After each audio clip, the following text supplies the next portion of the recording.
I think we are. That was fantastic. Right? You need to have some Evil Dead at the beginning. That was so good. I love that song so much. Such a great way of ending that movie. After all, just the intensity and craziness that goes on in that, just ending it with that cheerful little tune. Because if you watch it properly, when I say not properly, I only mean like I do sometimes where I'm trying to do 5 million things and watch it, which doesn't work. You have to actually watch it. Yeah, exactly. Then you've got so much emotion, heightened emotion going on that by the time the end music plays, you just crack up. It's what is happening right now. It forces you to laugh and just purge all the craziness that you saw before that, which is awesome. Let's see. We'll wait for a person or two to hop in here. But I love rewatching this every time I rewatch it. What a great movie. It really is. And I tell everybody, I say this about a lot of movies, but this is the movie where I mean it the most. Just going blind. No trailers. No nothing. Yeah, no, I don't watch trailers either. That's why I don't do trailer reactions. All right, so Mike's commenting. Mike, can you see me or no? Can you hear or see? Or both? Or neither? Both and neither. Yeah, right. Both. Can I see the comments too? Yeah, you should. Oh, I have to click comments. Yeah, there you go.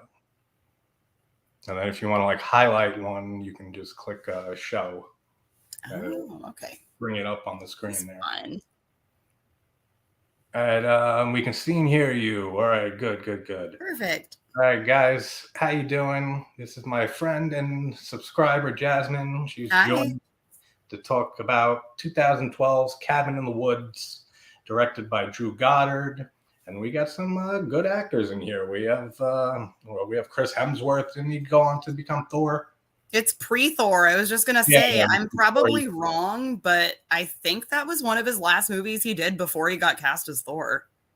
Something like that, right? I was never big into like the Marvel or superhero movies, but I know he did go on to do Thor. So we got Thor in here. We got Richard Jenkins in here, which is great in everything. Always great. Bradley Whitford is also great in everything. We have Sigourney Weaver as the director at the end here, which is a nice little cameo appearance from her. And everybody else. It's written by Joss Whedon. Yeah, everyone. I love that. Gives a great performance. Yeah. Like, I love Marty in this. Like, he's just such a great character. And we'll get into that. So the whole premise for this movie, like, when did you first see this movie? When it came out? No, I only discovered this movie a few years ago. It was one of those nights where I couldn't sleep and I was looking for something to watch, but I was still a little bit groggy. Yeah. I stumbled on it on Amazon Prime and I thought to myself, I didn't know Cabin Fever was on Amazon Prime. That was a good movie. I love me some Eli Roth, right? Yeah. So I play it. And of course, I'm really tired, even though I can't sleep.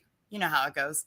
So I'm watching it and I get about half an hour in and I go, this is not Cabin Fever, but I love whatever this is.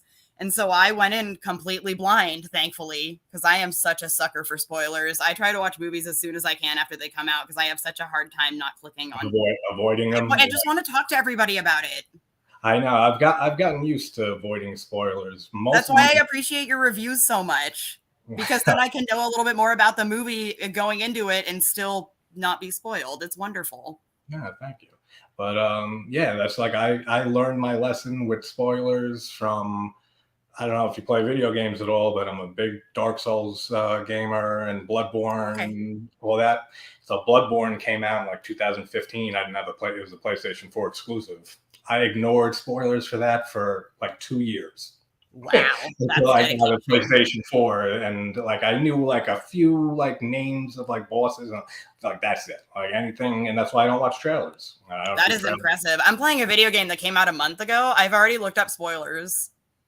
Yeah, well some games like if they're like kind of like hard to get through or like it's the path isn't clear on where to go, which is like a lot like the Dark Souls games. Yeah, and that's exactly what it was.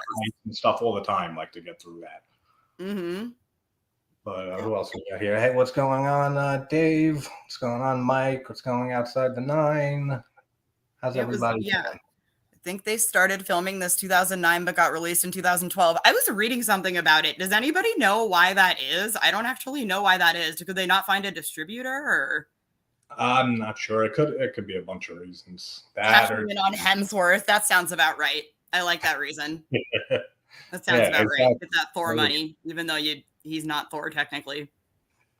He became Thor, so maybe He people did. saw Thor, went back, oh, what else is he in? And then they check this movie out, and they're not horror fans, and they're just, what the fuck is this that I'm watching right now?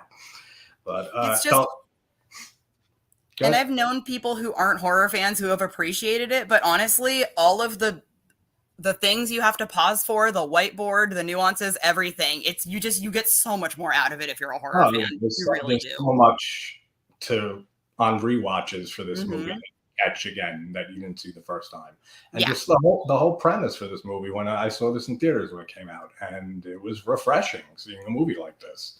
That I mean, like in the whole 2000s was a pretty decent slump for horror movies. Like it was a lot of remakes that sucked, and not all of them, but most of them, and It's just funny that you said slump, oh, because I yeah. was gonna say I remember a few horror movies coming out then, but none of them good. But that's what you meant by slump. They weren't not coming Yeah, out. They were, it was quantity yeah, over it's just the quality. quality just wasn't there. And Hmm. then like when did Paranormal Activity come out? 2009, I think. Then that blew up, and then that just opened the floodgates for found footage movies and everything, which MGM went. I love me some found footage. I really do too. I think that's how we met on Reddit, right on That the is, yeah. right, yeah, yeah. But the whole premise for this was great. Like just seeing like a behind the scenes organization that has to sacrifice these people to gods, ancient gods that live under the ground. You don't hear that premise too often. Like it was a pretty unique premise when I saw this, and a lot of No, people saying the same thing. exactly. And the thing is, you go into it, and for the first, I mean, I didn't experience this again because I went in blind. I didn't know what I was looking for, but I you go in and you don't know what you're in for at first. You're like, is this a horror movie? It kind of just looks like some office people Yeah, yeah. working. I don't know what's happening here, and then it's bam, cabin in the woods, and then it picks up. I love how the title card just comes up, like It's right in almost like you're during watching. your conversation. It just boom, the cabin in the woods in red, and such a cool way to Mhm. open the movie. And it's And something so mundane. He's like inviting him over for coffee or something. yeah, it's like a completely just random conversation, and then just out of Hmm. nowhere, you just get hit with the title card, and it's such a great way to open. It reminds me of now I lost the name of the movie I was thinking of. Reminds me of some movie, guys. There's a movie out there reminds me of the title card opening with this, and just Jenkins and Whitford's performance in this is excellent. Like Richard Jenkins, and like I said, in everything that I've seen him in, and he's been in so many things. Absolutely adore him in everything, and his performance in this is great as always. Same with Whitford is great. I've seen him in a few things. I can't really Hmm. think of what, but always liked him as an actor too. And just the two of them, their chemistry and stuff in this movie is great. Like just Oh their yeah, no, they play wonderfully off each other. yeah, their banter back and forth, and just the dynamic between them, and like, and just the whole thing with Whitford's character. I forget their names, but like wanting to see the merman so He bad. was so obsessed with that merman. That was He's worth so it. obsessed with this Worth the merman, wait. and they were so close because they had Chris Hemsworth character was what's his name? I wrote it down somewhere. I only remember that Marty was like Fuck the you. stoner. Oh yeah, he's a hardcore stoner in this, and it's Kurt. That's his name. The Kurt. weed apparently, if you want to survive a situation like this, just be a huge stoner. Because they mention at one point in the movie that Marty's whatever they're like, what's in that marijuana he's smoking, and they're like, they're just making him immune to all our chemicals. That's right. I forgot So about that. like, all right, so I guess just smoke weed the whole weekend if you go to some creepy cabin, and you're good. Like you don't have to worry about all these crazy chemical interferences and stuff. Hmm. So we open up with Dana in her panties and with the windows wide open, and just like she doesn't realize this whole time that she has no underwear, that she has no pants on, I guess, because it takes her a long while to realize Horror that movie tropes. Yeah, What are you gonna exactly. And it plays great into this movie do? Hmm. because there's a whole meta way that you can view this movie too. And I've talked about it with people in the past. I don't hear it brought up that much, but I'm sure there's videos out there and stuff explaining everything. But like, if you look at it in the way that the ancient gods are us, the audience, like horror audiences, Yep.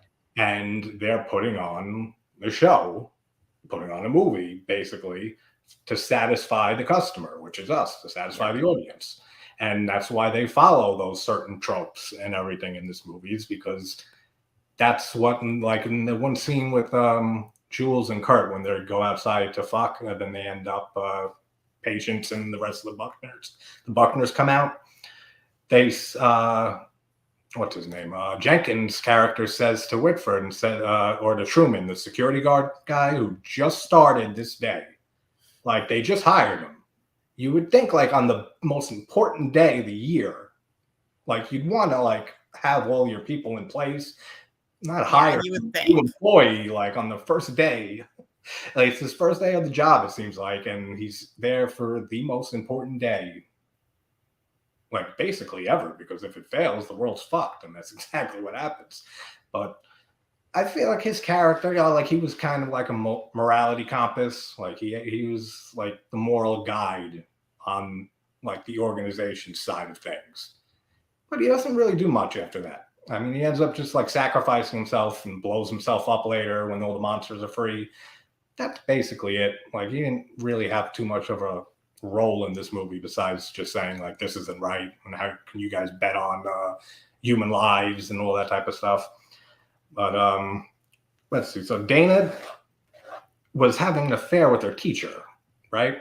At the beginning, they mentioned that she was having an affair with her teacher. And Yeah, which didn't seem to turn out too well. yeah, and that the teacher broke up with her over email or something like that. Hmm. And then then Marty and Kurt throws the football out the window. When he says to the girls, like, think fast, he throws the football, and then Holden's just like happens to be right outside there to catch that football. Yeah, of course. That's fucking ridiculous. And the car is about to hit him too. So he's just, it's funny. I laugh hysterically during that scene. Just like, where was he throwing that football? That he knew that Holden was down there? That actor too, he's in so much stuff, and I know he is. I've seen him Oh, in so much Holden? stuff. The guy who plays Holden? Yeah, but I can't Yeah, name one thing for you. But I know I've seen him in a bunch of stuff. You know what I mean? I couldn't name something either, but he is very familiar to me. Mm-hmm. Anyone knows any other movies that the guy who plays Holden's in? Let us know, because now I'm really blanking. You know, when you try to think of something more, and the more you think of it, then the further away the answer gets. Exactly. That's what's happening right now. Yep. We have Marty appearing with his coffee cup bong, his coffee mug bong, which is just, that thing is so cool.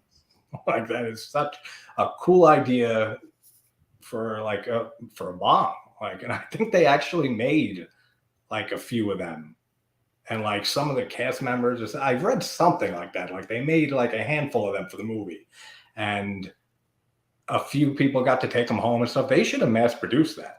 That Like, would have been awesome. People would just people who are horror fans that don't even smoke. And people who smoke who aren't even horror fans. Yeah, exactly. So everybody wins. You would think that they would do something with that, but apparently they didn't. But that is a great idea. And he just makes a comment, and like Kurt's like, "You're not bringing that bong into my van." He's like, "Go into your car with a big ass bong. Who would do?" And he just starts putting it together and makes it into. I wonder if you can drink coffee if he has coffee in there, because I don't know how that works. It wouldn't. There would be bong water, and then looking like. I've seen the ceramic ones that just have the bowl on the side, and I'm like, I think that would just be a novelty item. Yeah, probably. I can't see him drinking coffee, but he goes to like. It looks like he's about to take a sip of it, like after he puts it all together and makes it into the mug. I mean, he might. I wouldn't, but he might. Yeah, I mean, it's Marty, so I mean, yeah, never know. A lot of, but he's a smart guy. He's the smartest out of everybody in this group.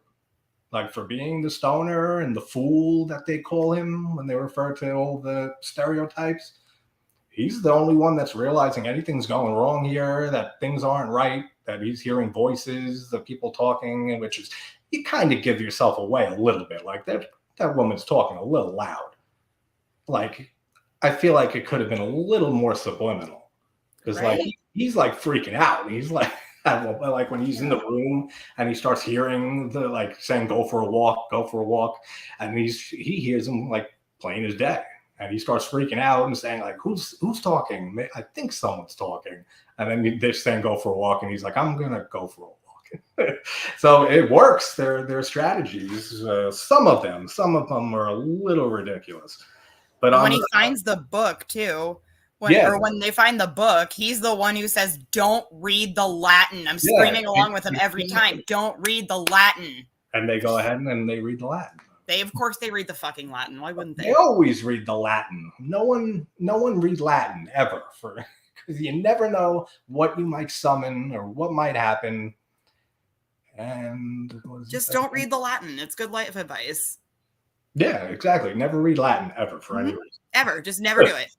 Exactly. And you'll be good. You'll never get attacked by the button. Everybody who's for some reason taking a Latin class, I'm sorry, you're screwed. There's nothing you can do. Drop out now, because if not, you're going to raise your debt in some way and then screw you and your friends and the whole world over, because you're going to release the ancient gods. And I like Marty's whole speech in the van when they're heading there, and him talking about society and stuff. And he starts going on, and what to the friends sounds just like another rant from him. But I love how that comes into play with the ending of the movie and stuff. Yep. And just society just is screwed, basically, in that it has to just end. Like, we have to give someone else has to get a chance. Like, after human beings fucked up enough. And I love how that comes into play in the end of the movie. And basically, his wish comes true. I don't know if that's how he imagined it, like, happening and coming true, but he gets his wish at the end. What do you think of probably not how he imagined it coming true? I don't think any of them. I don't think so. I don't think giant hands coming out of the ground of the ancient gods was vision for the weekend. But what do you think of the look of the cabin? The look of the cabin? Yeah. It's a cute cabin. It's good. It's creepy. It's a nice looking place. It's creepy looking, and then of course it has a lot of Evil Dead feel to it. I mean, even with the cellar and everything, there's a lot of. Oh, for sure. Yeah, it's definitely giving the vibes. Yeah, there's a lot of, like, on the whiteboard with it, with all the monsters when they're bedding. It says Deadites on there, so there's a lot of Evil Dead vibes. Angry molesting tree. Yeah. That's my favorite. I die every time. I love that. Yeah, I know. It's like when you see the monsters near the end, it's like I really kind of wish like we got like 10 different versions of this movie. And like I would honestly take a TV show. I wouldn't be opposed to that. Each one they've released a different monster, a different group of monsters. That would be cool. Like, well, what you just said, TV series would work great for that. Almost kind of like an anthology series, and every episode would be a different situation. They'd release a different monster, but it would be the same, that would be cool. Exactly. Same like scenario, but they have to try to get out and escape and work their way to, like, through these monsters, whatever ones they end up summoning. Yeah. Which would be a great idea. Because I am such a junkie for trivia, so I could be confusing it with another movie, but I'm pretty sure I read something somewhere that we didn't even see all of the monsters they had planned originally. I'm pretty sure that was a thing. Well, when they get into the elevator near the end and head down there, Jenkins says that when they're trying to locate what elevator they're in, he says like 3606 or something like that. So I don't know if that's implying they got like 3,000 at least, like, elevators or boxes full of monsters in there. I don't know if that's just a random number or if that's supposed to imply like that's how many like elevators full of monsters they have in there. I can't believe I've never even thought about that before. The movie just has so much to think about. You can't possibly think about everything. Yeah. That's something actually I thought I picked up on this rewatch. I said, I wonder if that number is implying they have over 3,000 creatures down there. And that would be horrifying. Like, I'd be afraid to go to work every day. But like, what do they do on the rest of the year? Like, it's just this like one day or weekend or whatever that they got to do this ritual. Do you think they let the monsters celebrate holidays? Like give them Christmas trees and They stuff. they probably do. Maybe they take little mini Christmas trees, they place it in each one of the little cube elevators that each monster's in, They and give they each other monster presents. yeah, and they ask the little girl, the ballerina with the teeth in her face, and her whole face is just like a mouth. That's such a cool design. But like, go to That her, was and be really like, cool. you want a Christmas tree? No, I'm Jewish. All right, I'm sorry. We'll get you a fucking whatchamacallit. Why can't I think of the name? Menorah. Menorah. There we go. I don't know why I couldn't think of it. Put a menorah in hers and just decorate the whole place and make it look nice. But I wonder what they do on their off days of like 363 days a year or something like that. I wonder. Yeah, because I mean, if they're just in those cages, like solitaire, I mean, I know not most of them, at least, if not all, are not human, obviously. So maybe it's different, but solitary confinement is like really bad for you. Oh yeah. You All think right, of prisoners. Mike. I'll talk to you tomorrow. Take care, bud. Thanks for coming in. Bye. But no, yeah, exactly. And I forgot what you were just saying. Honestly, what were you saying? You think I remember? All right, so then we'll move on. The creepy, the one thing I don't like about this is, and it's one of the few things I don't like about this movie, is that they reveal the hidden grid or whatever, the wall that Kurt drives his motorcycle into later. They show the bird flying into it right at the beginning of the movie. And it kind of takes away from that whole scene for me, because I feel it would have worked so much better if I get that. Because then you'd have no idea that thing exists. And no, that would have been really cool. I didn't mind sitting there going, oh my gosh, he's gonna jump. We know what's there, but exactly. There's two ways. That would have been cool too. There is some tension with it, like just how you said, like knowing it's there. And it's not like a big knock on the movie or anything. I just feel if it wasn't there, and then like he got on that motorcycle and went to jump and then just smashed into this invisible barrier and just fell down into this abyss chasm. I feel like I have very few complaints about this movie, honestly. Yeah. No, same here. That's like one of my biggest ones, and it's not even a big one really. So it's not a big deal at all. And then we have the creepy gas station dude, which another trope that they have in here, just the creepy gas station attendant who points them to their deaths, basically. And like, where'd they hire this guy? Like, he's really like nuts. It's not like he's putting an act on or anything. Like when he does that phone, he calls them and makes the phone call, and he starts like preaching and saying like lambs to the slaughter and everything like that. And then they put him on, he's on speakerphone. Oh my gosh, that's my favorite part in the whole movie. I'm on speakerphone, aren't I? Yeah, I'm on speakerphone. And he said, no, I hear my echo. They're just laughing at him. Yeah, he pretends to put it, 1 second, my bad. And he pretends to shut it off, and then they all start laughing, and he's like, oh, you got me on speaker again. That's some funny stuff. But oh my gosh, where did they get this guy? That part is so funny. Like, they had to hire him, I guess. But like, where do you hire like creepy ass gas station attendants that know you're about to be murdered? From the store of horror movie people. That makes sense. So I'm leaving that. Perfect answer. It's the horror store for creepy gas station attendants. Everyone in the chat is awesome. Thank you, Nye. Yeah. And let me see the look of the cabinet I did. But yeah, he's quite the character, that Harbinger, the gas station guy. And I love when Marty's making fun of him while they're leaving. When he's like, I hear they're going to have a railroad come through soon. Like, that's going to be good. Like, and they're going to have like street paved with actual street. And like, fucker. And he gets back in the van. That's funny. And just the whole thing of like gambling on human lives like that. Again, like Truman, the guy first day on the job, security guy, and he says near the end, he's like the lead security guy. So not only did they just hire this new guy for the most important day like of their lives for this year, but he's the lead security, which is, I don't know, that's just weird to me. Like I said earlier, for them to hire just some guy. But he's the only one, again, like with the morals, that comes in and says like, how can you like sit here and do this? And the girl, that woman, I forget her, she works like in chemical department or something like that. And she's like, oh, they're just blowing off steam. Yeah, that's not blowing off steam. Like, blowing off steam is like playing fucking ping pong like on your break and stuff like that. Gambling on Chris you. literally have a Deadpool. Yeah, it's exactly what it is. But you get the advantage of 8 kajillion monsters. Yeah, so I guess that balances it off a little bit. I know with my sick mind and stuff, I'd be like, yeah, they are you're gambling on lives, but I really want to see a merman, like, or one of those creatures, like something, because so many of the designs look so good in this movie.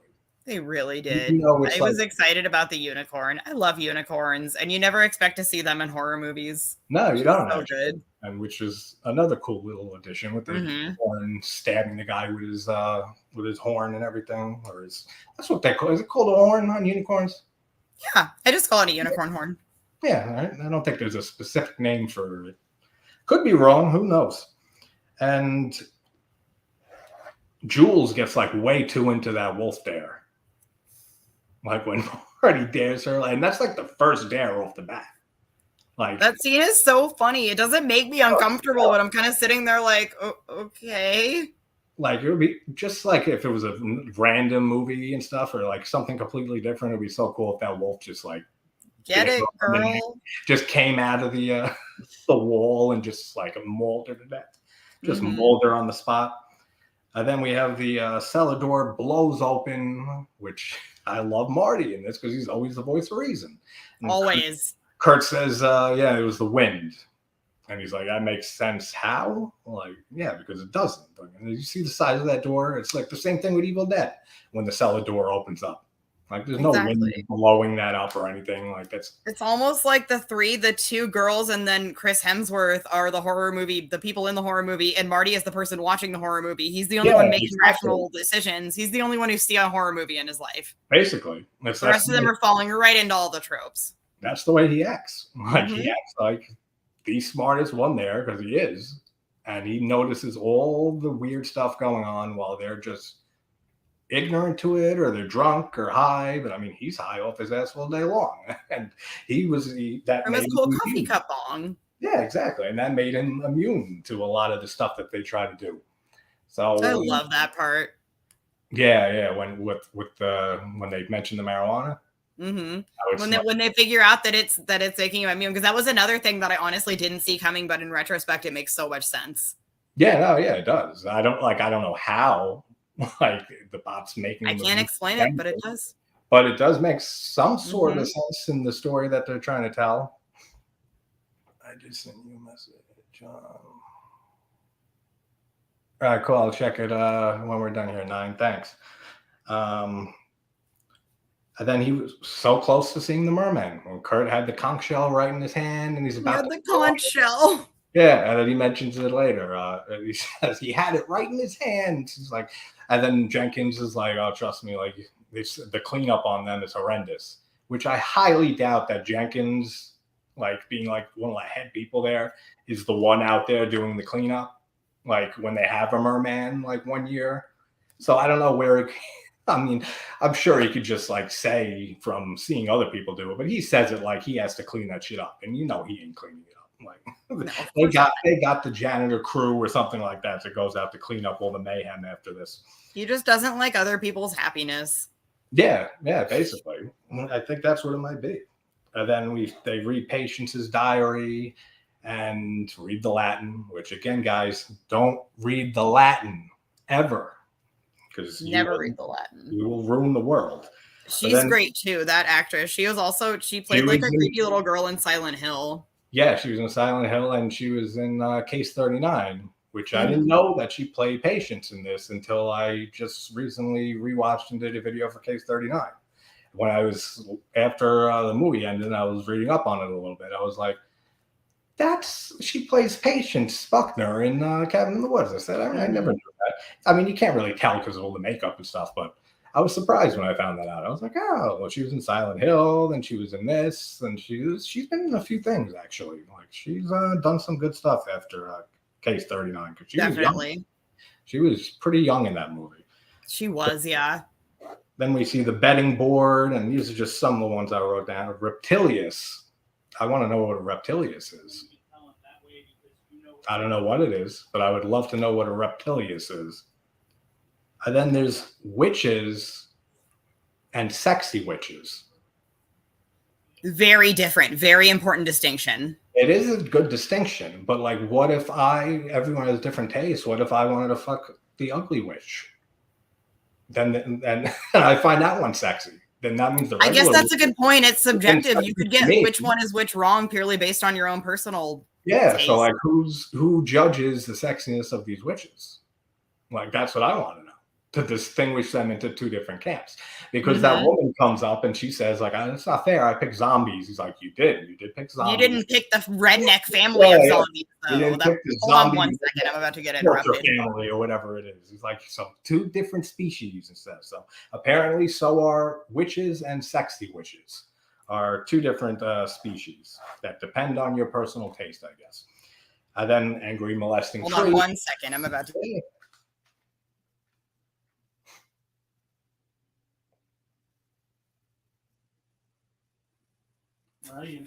Okay, I'm back. Sorry. No problem. The angry molesting tree, like you said. We got that. The angry molesting tree. And now I can never watch Evil Dead without calling it that either. Right? It's such a funny name for that. It's like, canon. They've given it an funny name for the homage to Evil Dead. Like the angry molesting tree. Angry molesting tree. And then we see Deadites on there. And then we see yes, of course. Kevin. That's my favorite part. It's all of them and then Kevin. Yeah, I would love to know who Kevin is.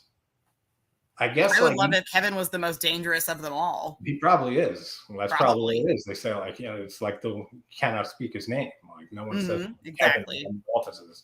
But I wonder who he is, and like, because we see so many monsters at the end. Like, I guess any of them could be Kevin. That's why we need the TV show. Yeah, to explain, and so we can. They can have the season finale be about Kevin. Yeah, Kevin is just like some like kid like in Home Alone, McAllister. He just sets traps and stuff like that. He could be the weakest out of all of them, or he can be the most dangerous fucking monster they have in there. The Mystery of Kevin. That they need to make a sequel to this, explaining who Kevin is, where he came from, why he's so deadly and dangerous, and if he's ever won the pool, if he's ever been picked by anyone. Yeah, I don't know what I'm eternally curious about Kevin. Yeah, I don't know what his summoning thing would be in the basement, but I wonder if they've ever had it, because they've had a merman. Because Jenkins' conversation with Whitford, supposedly Kevin is the Elijah Wood character from Sin City. Okay. That makes sense. I did not know that. That's really cool. I did not either. Good stuff, Nine. I would have never known that. So the mystery Kevin solved. We're good. Outside the 9 solved. He says supposedly, but I'm choosing to believe this. Yeah, I'm going to take it for the sake of the conversation in the video. Mm-hmm. We find out later it's nothing to do with this, and we'll be like, 9. Okay, on, man, you're giving us wrong information. But I'm gonna trust you for now because it makes sense. Then they even have a dial to make the woods look romantic. Which is hilarious. When they're outside carting jewels, and she's like, I'm cold, and they turn the temperature up, and then they put the pheromone gas or the pheromone mist or whatever, and then he says we came out here because it's pretty, and then he turns the dial up, and there's just like a spotlight of just like moonlight that like spreads all over the area and makes it more pretty. So they even have dials to make places look more romantic, which is crazy with the things that they have here at their disposal. And well, I mean, they gotta fix it to make sure it's perfect. Yeah, so they have so many tools. Like, I want to know how they keep track of their heart rate and their pulse, because there's nothing connected to them. Like, there's no electrodes, nothing's on them. Like, there was no point that they could have had something like a tracker or something put on them. So I don't know how they monitor that. But like the decision-making gas that makes you want to split up versus stay together is an oddly specific fucking chemical. That was really weird. Right? Like, that's a very specific like property. But I mean, honestly, the movie is so out there anyways. Yeah, it just works. Yeah. It works for the plot. It works for that specific film. Yeah. If you put that in some other shit, you'd be like, what the fuck? No. Exactly. You read my mind. but just because of the movie that it's in, it just works. But it's still hilarious. So they got this specific gas that, and they have the pheromones too, right? Like they shoot out yeah, pheromones to make them want to have sex I because mean, that's what they need to happen right then. A little more believable for me than I think than a decision making. Well, because pheromones are a real thing. Oh yeah, no, exactly. They don't work like that. Gas exactly that makes you want to split up is not. So that's so ridiculous, I guess. And then, like again, hinting back at like the whole way that you can view this as like a meta thing, is like the God audience and stuff. Because when he says like we're not the only ones watching, like when she starts taking her top off, he's like Truman says like, do we really have to see this? And he's like, we're not the only ones watching. Like we have to keep this customer satisfied. That just plays more into that and stuff. Like what do people who watch like slasher films and horror movies and stuff they look for? What do the horror fans want? Exactly. War and kills and nudity and all that stuff. So it plays so well into that whole meta like vibe and like story that like arcs over the actual story. That it has so many layers, this movie, which is what I really, really enjoy about it. It feels like you're watching two different movies, and in the end, they just perfectly merge. Not all films can do that. No, they can't. It's like, I don't know if you're a Seinfeld fan or Curb Your Enthusiasm, but it's like that. It's like the way that they would take 3-4 different plot lines that are completely separate, and then at the end of the episode, it would all tie together and come together perfectly. Exactly, yeah. Like, it's amazing how some people have the ability to write stuff like that. And then you've got like one of my favorite subgenres of horror is anthology films, because I have a tiny attention span. Yeah, that works for that. I like anthologies. And you've got your anthologies that are just film and film and film, and that's it, like ABCs of Death. And then you've got your anthologies like VHS, where you've got also an overarching story. Yeah, the wraparound and stuff. I'm not saying in the case of VHS, because VHS does it okay, but there are some films that have the wraparound story. Thank you, I forgot what it was called. Yeah. Where it just doesn't work. It makes no sense, and it doesn't tie in. You're like, I spent this whole time, but then at least sometimes it's like at least if one or two of the short films was good, then you feel like exactly. So it's not like it's all relying on the wraparound. So even if that sucks, at least like you get some good segments out of it. Yeah, exactly. Like Creepshow was my favorite anthology ever, and that is a good one. The wraparound, and that's great. Agreed. With Tom Atkins and Joe Hill, Stephen King's son and stuff, and just arguing over the comics, and then in the end you get the voodoo doll. Awesome stuff. Like I love that wraparound. So like they can go either way. Anthologies for me. Like I'm not huge into anthologies. I got to rewatch ABCs of Death. Actually, the two of them. Didn't they make another one like 2.5 or 1.5 or something like that? Okay, you did this. This is your fault. ABCs of Death 1.5 does exist. It's kind of like I don't think it's actually all the letters. I want to say it's only one letter. But it's a bunch of films that got submitted that didn't make it, right? Okay, yeah. ABCs of Death 2 is one of my comfort films. Yeah. Oh, I mean, I'm not going to say it's better than the first one. It's weird. I've got a lot of films that are better than the first one. It depends on the letter. Yeah, I got to rewatch those. Maybe I'll do them this month or something, because I haven't watched those two in a while. Probably since like the second one came out. It's probably the last time I saw both of them. But there's some good stuff in there. I don't remember a lot. Like I'd have to definitely rewatch them. But I remember like there's like this weird claymation, like this really weird segment. I forget if it's in the first one. There's a few of those. Yeah. There's one particular. Most of them are very weird. Oh, some of them are just insanely weird. But that is where I like those movies, because it works. Because even if something is not your cup of tea or a short's not working for you, there's so many segments in the movie. Okay, you know what else too? You know how we said with Cabin in the Woods, you want to go in blind? Yeah. This is going to be the opposite. Not necessarily looking up a plot or watching a trailer, but you should at least check out. There are so many credible directors and writers. Oh yeah, in those movies, yeah. And I know, like Ty West. I know he's really big right now because of X and Pearl. He's still got to see both of those. I still got to see X and Pearl. And then the Soska sisters, who I love. They did American Mary, which is another one of my favorites. American Mary, great. One they directed, and then there's another one someone else directed that they star in, which is also great.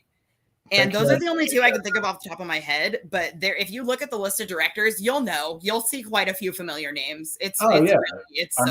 When I just did VHS, whatchamacallit, Ty West did the segment in there with the husband and wife newlyweds and the lover of the wife. They end up killing him at the end and stuff. Was that the one where she puts his toothbrush in the toilet? Yeah. I'm sorry, I don't know why that's the part I remember out of all of it. I know, right? Out of everything. That grossed me out. The murder was fine. Or anything, but not the toothbrush in the toilet, right? Yeah, that's the one. But that's Ty West with that one. And yeah, that one was really good. Yeah, that's a good segment. Let's not get too off topic with anthologies, but we can chat more about that after this. Yeah, you're gonna have to stop me. You go, because I'll get. I'm the same way. You see my videos. I'll ram it. Then Jules gets her head ripped off, which I wish we saw more of it. Like you did, kind of real quick, and like you barely know what happened until you see one of the Buckners throw her head, and Dana catches it. Sometimes it's okay that they don't show us a bunch. Sometimes it's like less is more. This isn't one of those instances. Exactly. Show me more. It depends on the film. Exactly. Absolutely. Like I was saying with Jeepers Creepers and stuff, like those films are great films too. The first one I love. The second one it has pacing issues. The third and Reborn were terrible. I'm not actually trying to joke or anything. I'm legitimately asking you. There's something past Jeepers Creepers 2 I didn't know about that. Oh, yeah? Trust me, you're not missing anything. Like that's what it sounds like. All right, good to know. The third one was terrible. And then Reborn just came out. Oh, they're two different ones. Yeah. 3. Oh, and there's a third and a 4. Oh, geez. Yeah, no, that didn't really need to be. No, not at all. Reborn just came out last month. The second was enough. That wasn't even really. No, it wasn't. Worth the watch. Yeah, it's like even when I did the series, I did all 3 of them leading up to this new one that just came out a few weeks ago, to Reborn, the remake. And I ignored Jeepers Creepers 3 since it came out from all the terrible things I heard about it. And then since I started with the first 2, and so I said, all right, now I got to watch the third one finally. This is the first time hearing about it, so. It was so bad. Like, if you want to watch just like a bad movie, check it out. But like, besides that, like, I always try to pick at least 1-2 things redeeming out of a movie. Like I'll never say that I hate a movie, or like say that movie had absolutely nothing in it that was good or redeeming at all, unless like it's a rare case that it is that terrible of a movie. I've had a few movies that I legitimately could not. I get frustrated because I can't focus because it's so boring. That's a bad movie to me. Yeah, I can see that. If the plot's horrible, if the acting's horrible, the special effects, whatever, even if I make it all the way through, I'm not going to call that, personally, I'm not going to call that a bad movie. Well, I still might call it a bad movie, but at least I made it through. I know what you mean. I like a lot of bad movies. We were talking earlier about Showgirls. Yeah, I love so many bad movies. I have such unpopular opinions with sequels. I mean, I love Blair Witch 2 is a comfort movie of mine. Like Book of Shadows, Blair Witch 2. I liked Blair Witch 2. There was nothing wrong with Blair Witch 2. It was never going to have the same thing that the first one did because the internet was too prevalent by then. Yeah, no, and that's the problem. You can't pull something like that off anymore. And I've seen a few found footage films try to be like, oh, this was discovered, deep in the blah blah blah whatever. I'm like, you can't do that because you can do it in like 5 seconds. They try to recreate the same thing that the Blair Witch can't be done anymore. And I don't even really care for the Blair Witch Project. I never have. Like I love everything about the film and surrounding the film, but like not watching the film itself. But again, it's everything exactly that was surrounding it that went into it. Yeah, no, exactly. That's why you like see the so making ofs and just the way they made it, and was like and starving them like more and more every day while they were filming, and giving them like less and less food to make them more anxious, and like disturbing them in the middle of the night so to get reactions. The making of the whole movie is fascinating. The whole lore that they created with the Blair Witch and Rustin Parr and Coffin Rock and stuff, like I love legends and lore and stuff like that. Oh, yeah. And nothing like that had been done before. And that's why you see so many people these days that are like, oh, I don't like the Blair Witch. I don't understand I don't understand why people like it so much, because you weren't there for it and you're not going to get it. I'm sorry. I'm so sorry. Once, like, I remember I snuck into the theater with a friend of mine to see it when it came out. And even then, like, I thought it was good. It was all right. And then over the years, I'm rewatching it a handful of times. Just at this point, it's just like I know what it's about. I know what happens, and I just like everything else about it more than the movie itself. And then when Blair Witch 2 came, people hated that movie, and for some reason, it just became like a favorite of mine. Like I've watched that movie like more times than I can even imagine to tell you. Like in the last 20 years or so, which I can't believe it's 20 years since it came out. I can't believe this movie's friggin' 10 years old. Oh my gosh. Isn't that nuts? Like, that is insane. Cabin in the Woods is a decade old now. Like, that's crazy. Knowing that it's been that long since this movie, because I remember when this movie first came out and seeing it in theaters, and like, damn, man, 10 years is a long while. Mm-hmm. How do they get the blood from everyone? Like, I think I know this, but like, I've seen a lot of people ask this over the years. It's not their blood. It's just symbolic of their blood, right? Because when you see the first after who's the first one who dies? Jules. It is Jules, right? Yeah, when she gets her head ripped off. Mm-hmm. And then you see the blood machine and stuff like that, but it breaks open a glass and then the blood comes out. Right. And starts pouring it. So they had just, I guess, jars of blood. And that's just supposed to be symbolic for their blood above. Because if not, they'd have to have like a little fucking like something like every 2 inches across that whole property, just in case somebody died right on that location, to like get their actual blood to go down and drip down into the layer down there. They were very correct. Yeah. So it has to be that it's just they had the blood in just like glass jars, because you see one get broken. But I've seen a lot of people ask that over the years. Just they're like, how do they get the blood down there? I'm like, pretty sure it's not their actual blood, like coming from their bodies. Like it's just like a symbolic thing. And as long as they're dead, then the blood comes down, and it's just like a symbolic thing. That makes the most sense to me. It's so funny. I thought I could question everything about this movie by now, but you keep bringing up things I've never even thought about. That's one reason why I love rewatches, and that's one reason why I love discussing horror movie and film with other people, because there's things that you could thought that, like you just said, like think that you thought everything, and then somebody will come across with something and be like, damn, I'll be like, I never thought of that, or I never heard of that, or like that theory, or it's great when you get to just discuss things and then just hear something that you never thought of before, or just like have a different view on a movie after having a conversation with somebody about it. It's a fascinating thing. Yeah. They never thought to put stars in the sky. Like when Marty sees and looks at, I thought there would be stars. They're in the woods in the middle of nowhere in a cabin. Like that's like the best place to see stars. No bright lights, no lights, you're away from the cities and stuff like that. But they never thought to put like fake stars in the sky. Like that's a little weird. Like that they were so busy making the Deadpool board that they forgot. Maybe that could be what it is. They work on. That's what they do the other 364 days of the year. They work meticulously on that board to make it just perfect for that one day of the year. They got to do the ritual, and besides that, then I guess that's where all their concentration goes. And they don't think of we should put some stars in the fake sky here because it kind of looks off.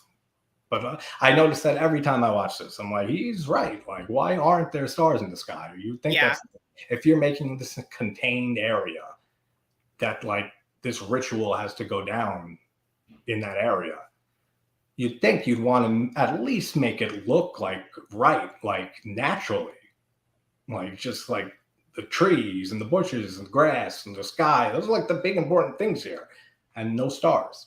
Yeah, and it's not like you have to know a specific like type of tree or bush to put. These people aren't like it's not exactly. You just have to make it look credible, and really stars in the sky. That's like okay.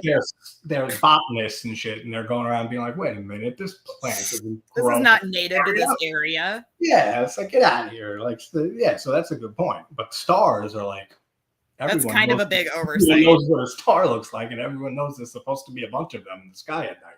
So that always, especially in a cabin in the woods. yeah, that scene always like makes me think that and be like, Yep. really? I didn't think to do that to like add stars, but that's a small little thing again. And then we talked about that chemical. And then Marty should be dead. Like as soon as he gets attacked the first time, he gets the I don't even know what it is, like the chain bear trap type thing that one of the Buckners is using. He gets it right in the spine, and then he gets dragged off. So he's dead. Yeah, no, And then he's that wasn't even like, whoa, cool plot twist. That was just like, well, how? yeah, exactly. It's like, how is this guy walking around right now? Like his spine was like fucking severed, or like at something, like some damage was done, like enough that would make him not be able to be moving around like at all. And he's just alive later. And the Japanese girls, that's a funny scene when in the classroom when they're send the demon and turn it into a frog, and then Japan loses, and now it's all I forgot about the frog. yeah, they're all just singing the little song, and demons back into the frog, and then like Jenkins starts screaming at the kids through the screen, like "fuck you, fuck you." I love that. It's just gone so far off the rails by then. Oh yeah, and it makes you wonder like what's the conditions for every other country. So it's like every other country has to have its own ritual, I guess. Because like if you look at the ones in this movie that we see in the United States, that it's the jock and then the nerd and or the fool they call Marty, and the Did virgin. every other country only have one monster?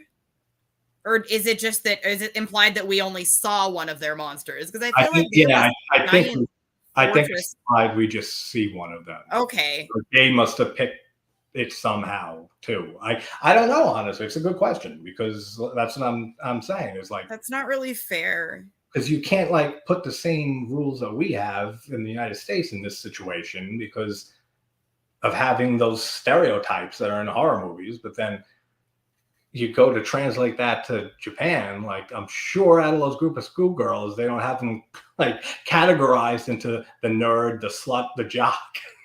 So like there's got to be like some stipulation like for each country, I guess. And I guess that's a good point. Actually, I can see how they would all have their own specific monster because of whatever kind of horror is the most popular in that country, and I think that's a fun inclusion. But that's what I was just going to say, is that it makes sense in a way, because if you take it, like we were saying earlier about the whole like meta aspect to it, American horror is a lot different than Japanese horror. It's a lot different than Italian horror and stuff. So it makes sense, actually, that there would probably be different stipulations for each country and the way that they have to do the ritual. I'm like, is it every single country in the world that has to do this? Or is it just like some major ones? Or like, no, because you're totally right too. If they were to categorize the schoolgirls like that, it would be a little awkward. That's what I'm saying.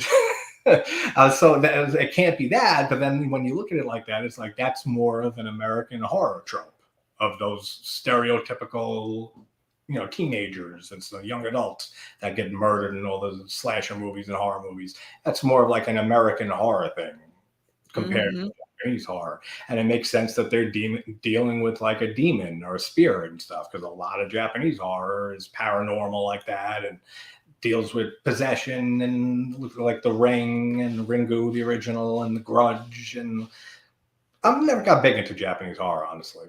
I've seen like a handful of like classic ones, and that's pretty much it. Like Japanese horror really isn't my thing. But I was really into it in high school. The Ring was one of my first horror movies that really scared the shit out of me. The remake or the original? No, the remake. I saw it in theaters. The part in the beginning. Oh, what, with her face? Mm-hmm. Yeah, I figured you were gonna say that. Yeah, her face is creepy in that. So creepy. They did such a good job. Hey, I was just gonna say they did a great job with her face on that, and on the Aiden's father, I forget his name, Luke or something like that, on his face too. When they like, it's a quick little shot of it because they show. That's right. They show her face, the girl's face from the beginning, and then like a quick shot of his face. So then like it's like a quick little shot. That's another movie where you're constantly having to pause it because there's so much cool stuff. There's so much going on too in that. Hey, what's going on, Benson? Hi. How you doing, man? But yeah, there's a lot going on in that movie. I love The Ring. Like, I actually like The Ring better than Ringu, than the original. I do too. I'm not really sure if it's because of nostalgia or not, though. Like, it might be for the Yeah, same reason I like Blair Witch more than Blair Witch 2, you know? it's always so hard to distance from nostalgia. Like, It really when I is. was covering Halloween a few weeks ago, and that's the first horror movie I ever saw. I'm like 5, 6 years old, and I was trying, and I do this for every rewatch of any movie. Try to watch it through like brand new, fresh eyes. Try to distance myself from any past experience with it or nostalgia with it. But It's hard. so hard like to do that, especially when it's like Halloween's like my second favorite horror movie of all time, behind The Thing. Mm-hmm. I saw Halloween first when I was 5 years old, so we're talking like almost 30 years of seeing the Halloween like an unhealthy amount of times, like over throughout my life, and to be able to try to distance yourself from that nostalgia is impossible, pretty much. Yeah, But I think I was just a little bit older, but the first horror movie, really messed up horror movie that I ever saw was I watched Dead Alive when I was like 7 or 8 that's like my because favorite zombie movie. my mom absolutely told me 8 million times that I couldn't. She would bring it up out of nowhere. She would see the videotape sitting at my grandma's house and go, "Don't you ever watch that movie?" So of course, the minute I was alone, what do you think I Yeah, of did? course. That's what Watch the every damn movie. of course. That's To this day, one of my favorite movies. It's so over the top and ridiculous and oh, amazing. It's Peter Jackson. So I great. wish I say all the time I would love to see another splatter film from Peter Jackson. Oh God, that would be so great. Like with all his money that he I was accumulated. gonna say, give him the Lord of the Rings money and the Dead Yeah, Alive and all script. that, and put that and do all practical effects and stuff. No Oh, that would CGI be bullshit, and just awesome. make another splatter film. The Peter Yep. Jackson movie, just like Bad Taste and Dead Alive, Brain Dead. Like that would be such a cool treat to get. And cool, man. Really You're watching from India. Hello to India and everyone yeah. there. Thanks for watching from India. Do you, are you Benson? Are you a fan of this movie? What are your feelings on this movie? If you're still there, but and then with the tunnel explosion, that always struck me as weird too because they try leaving the area, the three of them, and they find out that the tunnel didn't collapse yet. And Mm-hmm. Atkins goes running to maintenance or whatever, electrical or whatever department it is, and saying it should have blown hours ago. And they say we didn't get the order. Like, what? Under what circumstance would you not blow that tunnel? Like, wouldn't that be like one of the main things to do? Is like It make sure, should like, be. let's blow that tunnel, like collapse it. Like, isn't like this? I don't see a reason that they needed to wait for an order. They said we didn't get the Yeah. order. Isn't that like an every time sort of thing? Like every time, as soon as the group gets there, you blow No, that. and it's so funny because you're totally right. Those are the few things about the movie I don't like. For these people literally having to do this exactly correctly and the fate of the world relies on it, they fuck up a lot. Yeah, A exactly. And a lot of lot it is just on like, really obvious things. yeah, exactly. And a lot of it is just like, what I do when I love picking apart movies and stuff like that and Mm-hmm. pointing out stupid stuff like this. But Exactly. when you think of it, it's not like a huge deal or anything like that. But then, like you said, like, yeah, they take a lot of chances during this. Like with this whole No, it doesn't take away from the movie. It adds to the charm. Are they terrible at yeah, their jobs? Yeah, they absolutely still are, but I still love the movie and it doesn't take away from it. And the actors do a great job. We already talked about not that. one bit. It's just it's funny to think about. Like just that's why I love picking apart movies and just Mm-hmm. make funny observations and stuff because it's like Exactly. did anyone else think of this when they were making the movie? Like nobody else, because I thought of it. It's like no one else thought. Like scriptwriter, like you're saying they didn't wait. They're waiting for the order and they never got it. But like, shouldn't that like be protocol every single time? Like You to would think. Yeah, collapse that you would think. tunnel, and then I guess they have to re-put it back up every year. Like Mm-hmm. after they do the cleanup, I guess they got to re-put it back up. But that's another little observation I made. And then Kurt's death we talked about, which is hilarious. When I crack up every time when he It is splats pretty into the funny. invisible wall, and that shit's so funny. But like I said, I feel like it would have worked a little better without the that reveal very early on. Because Yeah, then definitely would have had a little more of the shock. Yeah, because then you'd be like, what the hell is going on? Like, what did he just hit? And that bird was an idiot at the beginning of the movie. Like, come on, birds have great senses and stuff. I mean, they fly all the time. He couldn't sense there was like an electrical barrier there. He just went straight into it. But then again, birds can be stupid. They fly into houses all the time, especially when, like, paranormal stuff is happening and shit. There's always some bird, the stupid one, has to fly into a window head first or something like that. And let's see.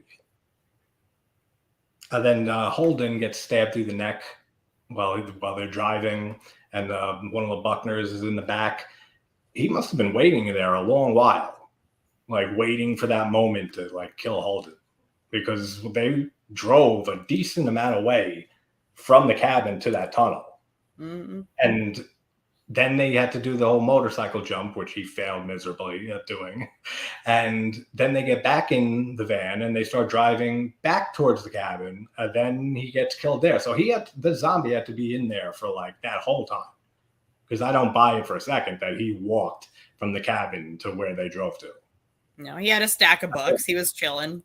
Yeah, exactly. He was just chilling, reading in the bag. Like, all right, I'll just wait for this. I'll wait for my moment to strike. And he does, and it's a decent death. This isn't, like you said, this isn't really a movie that really relies on the gore too much. No, definitely not. Like, there's just so much more going on, and there's just so many layers to like just the plot and all the different monsters that we see near the end and everything, that you don't really need a lot of gore in this type of movie. Especially that it's so self-referential and meta and stuff. Like, it's not taking itself seriously at all. No. But we do get some good gore and stuff at the end with the monsters. Oh, yeah. And then I like the shot of when Dana's swimming when in the water, like, and she's trying to swim back to the surface. And while she's swimming up, it cuts right to them in the office and pulling like beers out of the cooler. Like, out of the water. That's right. I remember that. Little editing. That was a cool little cut right there. Yeah, I like how they edited that. And then I love how they're partying and shit, and you see Dana getting manhandled by the zombie on the TV, and like in the background, and they're all partying that they finished the ritual and that they're good, and then they get the phone call from the director, and that even adds more to the whole meta thing that she's called the director. You know, like Sigourney Weaver, like that's her name in the credits and everything. Director. So she's the director of like the movie that us as the gods are watching and have to be satisfied. And all the tropes have to be included, and then we have to see the kills and nudity and everything that horror fans want to see. I love this movie so much. It works so good on both of those levels and like I said, I don't hear it talked about like that often. No, like, it's definitely not well known enough. Yeah, but like I said, I'm sure if you YouTube it, or you'll find a few videos at least, like with that whole theory and stuff and take on it. Probably, yeah. But I don't hear it like in conversation. Like if the movie comes up and I'm talking with them, no one really brings that up really. But it adds a whole different layer to the movie and a whole different way to look at it. Right. Is one reason why I say that this movie like warrants rewatches. Like, this isn't just so you watch it once and that was good and then forget. No, you won't get everything. You won't even get everything on the 5th rewatch. Yeah, exactly. It's like, I don't know if you're a fan of Arrested Development, the comedy show. Yes. It's like that show. That's my favorite comedy of all time. And the comedy show, and it's so brilliantly written and layered and with so many repeating jokes and gags throughout the series that every second there's a joke, like every single second, whether it's like, and there's always constant foreshadowing too, which I love. Yeah, I love that too. It's so good with that. Like with Buster when he's gonna get his arm eaten off by the seal. Oh my gosh, so many. He sits on the bench and it says arm off. Yeah, I love that. So awesome. And then George Sr. when he's like, "What if I never get to touch that hand of his again?" Like, the writing in that show is just unbelievable. It was really good writing. Just the layer to it, and just that's how I think that what made me think of it is this: like, you can take this movie on a few different levels, and it works very well. And then Marty is dead alive, and they go down the elevator. That he somehow figures out how to work that elevator, and like short circuit it, whatever he does. And then we get the monster tour when them going through the elevators and they get to see all like the different elevators and all the monsters for the first time.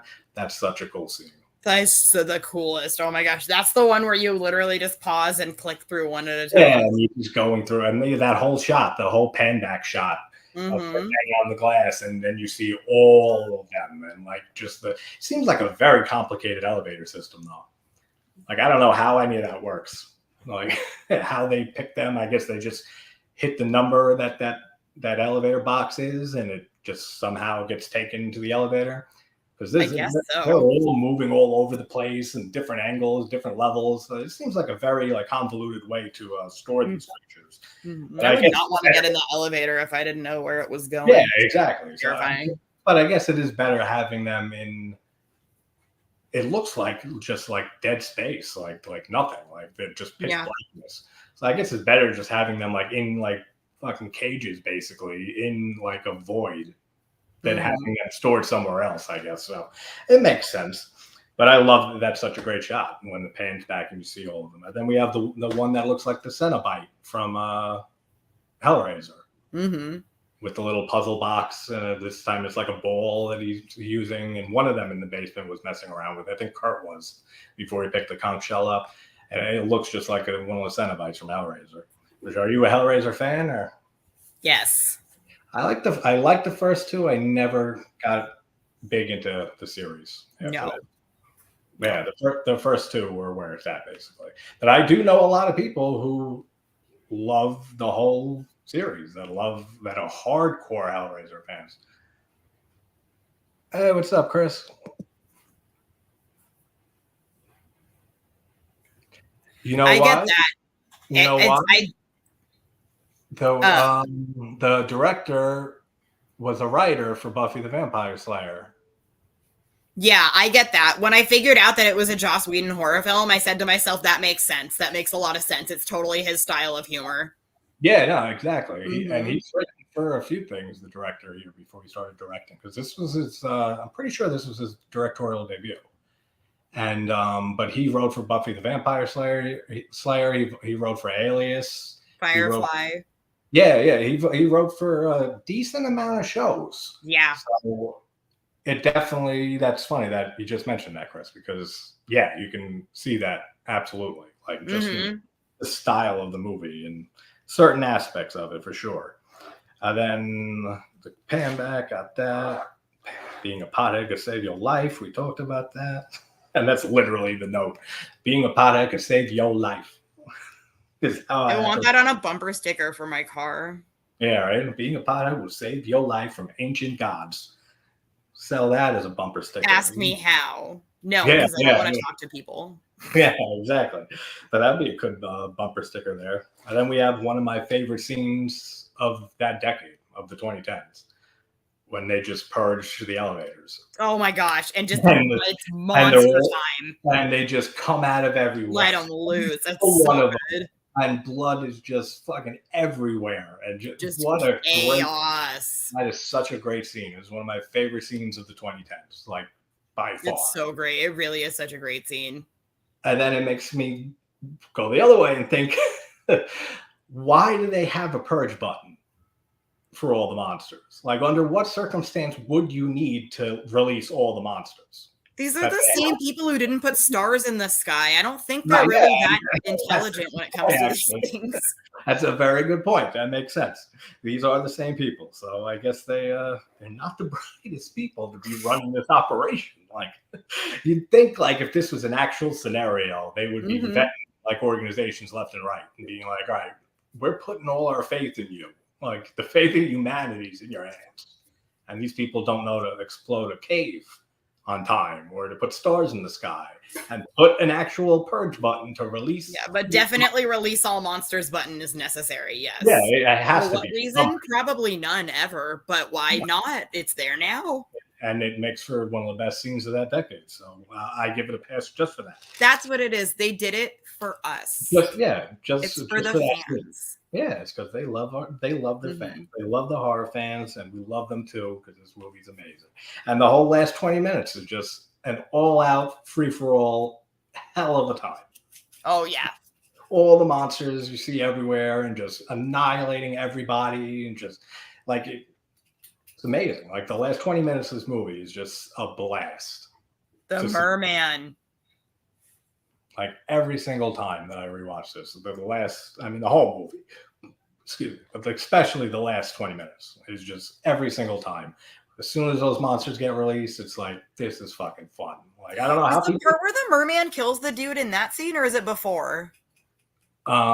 Before they get released? Yeah.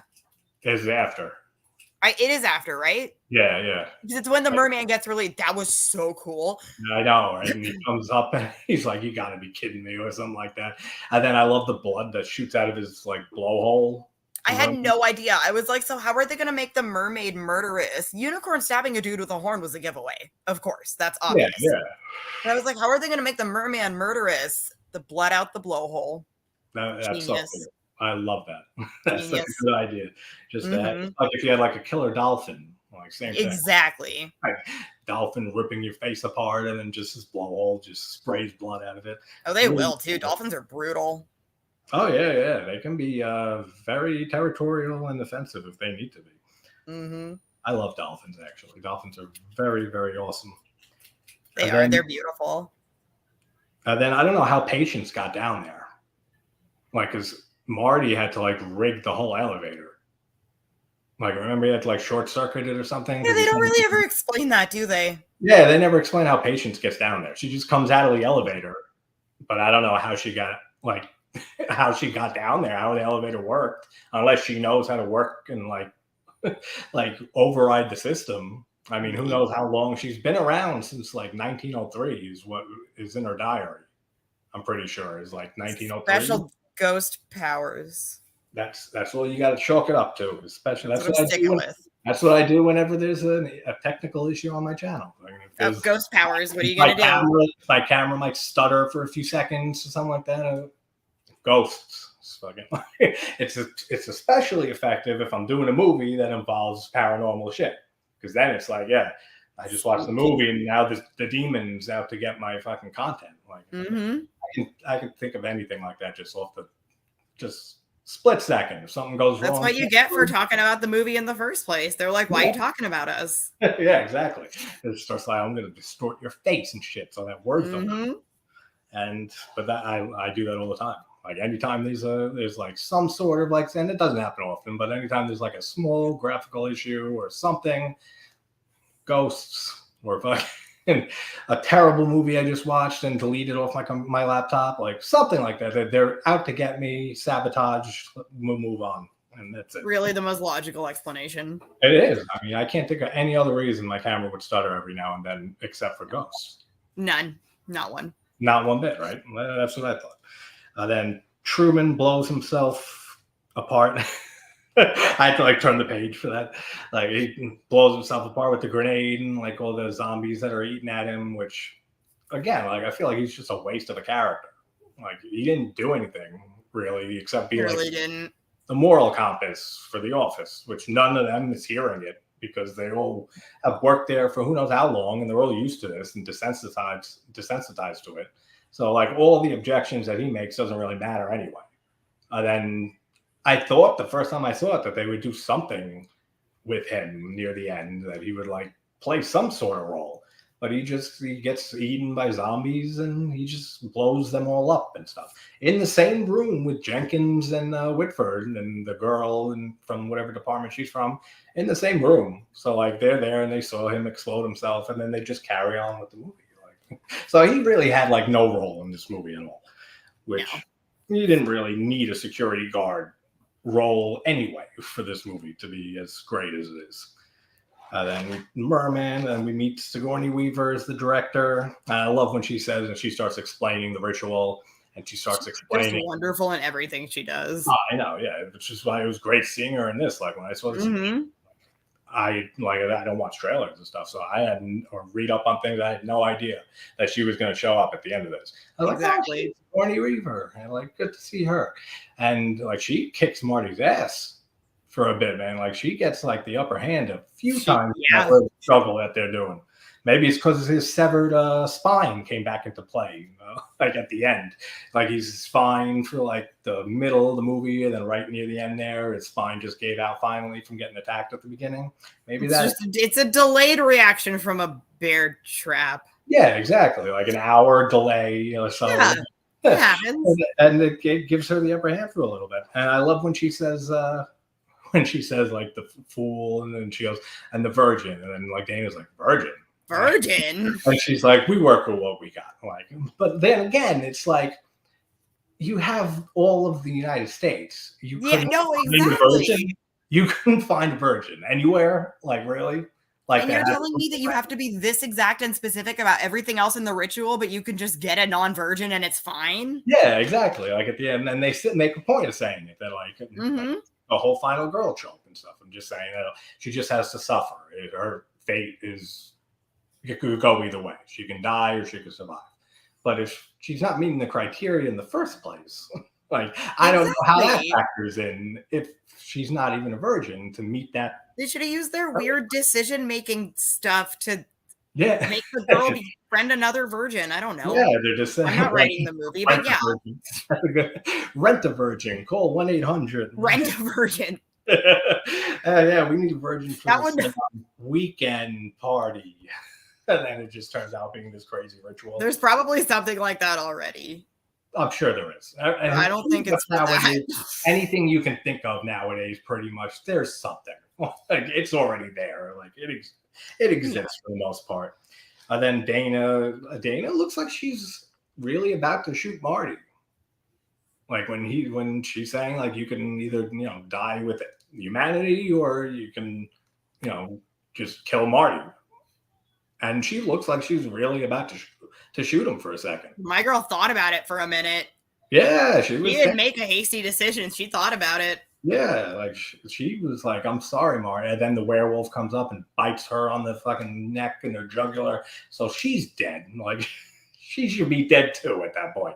Like you see how that werewolf like almost rips her fucking throat out, and she's fine and stuff. And she's so sexy in this movie, Dana. Like I don't know who. I don't think I've seen the actress in many other. Yeah, she's gorgeous. I don't think she looks really it's like the dude that plays Holden. She looks really familiar, and I've probably seen her in other stuff, but I can't figure out it. If I saw her in something else, I could probably go, "Oh, that's her." But yeah, exactly. Like, but I can't think of anything that I've seen her in besides this movie. Yeah, but she's gorgeous, and she does a great job. So pretty. She does. They all do a great job in this movie. Mm-hmm. Then we get a Patience Axe Machina. Patience coming, axing Sigourney Weaver right in the head. Patience Axe Mafia is for sure what I'm naming the next band I make. Yeah, see, there you go. That's a cool band name. Yeah, why, you used to be in a band? Did you used to be in a band? No, definitely not. No? Never been in a band, but I really like things that are cool band names like that. Actually, that's a good name. You can take it. You can take it for your first band. Learn an instrument, make a first band, and call it Patience Axe Machina. Yeah, we're gonna learn all the instruments and make a one-woman band. That's what I like the dudes you see with the accordion and the backpack drum. Yeah, right. I'm just playing. I have like a snare drum or a hi-hat, like with one leg, one foot. A harmonica. Another foot to control something else, and you got a whole thing. Yep. That's what I used to do years ago, and still do. Like That's awesome. I write and record my own music, and then I play all the instruments. So I'll record the guitar track, and then I'll record another guitar track, and I'll record the bass and keyboards, and I then mix it all together. It's like 9 Inch Nails, kind of like Trent Reznor, like how he just does everything together. That's cool. It's nice that they have the technology these days that you can layer it all together, so you don't actually need a whole band, Yeah, no, and even the mixer that I have is like, it's right here. It's like 15 years old, or maybe even older. So it's not even like computerized like software that people use nowadays. Right. Music like Pro Tools and stuff like that. It's like an actual like what they used back in the 70s, 60s, 70s, like with the sliders and stuff like that and the knobs. It's like an old actual like mixing board. But it still sounds great after like 15 something years. But then we find out that he has no cousin, they assume. So that's always been a question I've had with this movie is, what does that even mean? Like they said, I don't think Kurt even has a cousin. So how'd they get there? Like, what even made them go out there? Unless he has to have a cousin, right? Like, I mean, like everyone has a cousin, like pretty much. They But like, just they know they put so much into this movie that your mind is so blown by now they don't expect you to even pick up on that. You're yeah, just I like, know the I kids. don't have time to deal with this. I'm still on the monster purge button. Yeah, exactly. I'm So about 20 yeah, minutes behind and I will get to this soon. And then you never yeah, get to it. we'll slip this one past. Until about your 5th rewatch. Yeah, exactly. It's like, but it makes no sense then. It's like, how did Mm-hmm. they? I mean, he had to have had a cousin that told him that this is his place. Can you try to plug it in? Let's see if it'll fit. Sorry, my battery is going low, so I'm asking if I can have we're a wrapping plug up here it in. anyway. But No yeah, worries. I never got that with the whole cousin thing. So it's like either he had a cousin and this was his, it can't be his place because it's right on top of this fucking lab and everything. So I don't know about any of that. Like with the cousin thing, if he had a cousin, how he gave him this cabin to go to chill at and not Did they know. somehow like slip him some of the decision-making device and the Maybe decision-making thing told him he had a cousin? that could be it. Maybe it's the thing still lingering from when they first pump into the hallway, and he says we should split up, and it still lingers after hours, and then after a few hours, well, he's dead at that point. But maybe it was slipped He into is him. very dead at that point. Maybe it was slipped into him beforehand, before the whole thing. Maybe Something. I guess that's the way we got to go with it and take it. Is that they did something ahead of time to convince him he had a cousin that owns this place or something like that. But I never understood that.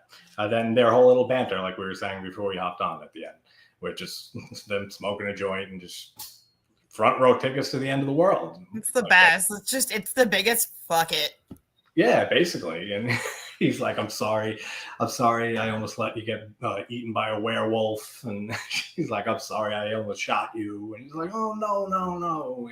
I totally get it. Like, and they're just completely at, like you said, fucking levels at this point because the world's about to end. Yeah. But in that situation, I mean, it would be kind of hard because I don't know if I would kill Marty or not. Like if I was Dana, because if you're thinking about it, I mean, sure, you got all this crazy shit you just went through and you lost like most of your friends and stuff. So you got a lot on your mind. But when you start weighing like the end of the world versus one person, even if it is a friend, that's got to be a hard decision. Oh, yeah. Like a very hard decision to make. Like a really extreme version of the trolley problem. Yeah. Yeah, exactly. It's like that's one terrible predicament to be in, that you have to actually choose between a friend of yours and all of humanity. But she can live if she killed Marty. That's true. But why not just throw something totally out of left field? Maybe she wasn't thinking about it at all. Maybe she had already made up her mind and she just sat there and took a minute to think about how mad she was they called her a virgin. She's still on that. Maybe it's possible. It could be that like in the last few moments before the fucking gods rise up and the hand shoots out of the cabin, and she was like, wait a minute, what the fuck's wrong with me? Why didn't I shoot this guy in the head? I don't want to die. Fucking like she probably had like a glimpse of that thought before something happened. But then we get the hand coming out and just, I love how it's a grim ending. That is just the world is done. It's just literally done. Yeah, that's it. Just the angel gods come up and Cabin in the Woods, and it's over. And such a good ending, such a great movie. And up until then, you're like, could they make a sequel? And then you watch the end and you're like, oh, well, with what though? I was going to say that about when you mentioned the TV series, because and you don't even have to, if they did a series, you don't even have to like keep canon with the movie. You can it would be a prequel. The series would have to be a prequel. Yeah, or do like that. Have it be before the events of the movie. And then the movie would be like the final one that they fucked up on. Yeah. And then that's the end of the world there. But we're hitting a while here. But thanks for coming on, Jasmine. Yeah, thanks for having me. This is super fun. Yeah, right. You can come on whenever you want. So just we'll talk. Let me know. Any movie that I'm thinking of doing that's a favorite of yours, hop on. Let me know when you get to ABCs of Death too. I have a lot to say about that too. Actually, yeah, we'll do that next. I'll do sometime in the next few weeks. I'll do watch ABCs of Death 1 and 2, and then we'll do a stream on it. And the beautiful part is that I don't mean about the whole movie in general. I mean about each one of the 26 segments. I have a lot to say about every single one of them. Yeah, that's fine. Well, maybe not everyone, but most of them. Yeah, that's why streams are good compared to like just regular videos, because you can go on for a while. Yep. And just say whatever you got to say. There's no time limit and nothing like that. I mean, it's not really with videos either, but no one's. I mean, people still watch fucking long videos. Like I try to keep mine like under 40 minutes or so, and it depends on the movie. Like if it's like when I did The Thing is my favorite movie of all time. It was like an hour and 10 minutes. It's John Carpenter's The fucking Thing. Like it wasn't going to be no 20-minute like conversation discussion for sure. Same with Halloween, same with Suspiria, and like a few other movies that like I consider perfect or masterpieces. Exactly. But no, this is definitely fun. Thanks for joining, and yeah, we'll talk and we'll definitely do the ABCs of Death soon. Yeah, looking forward to that.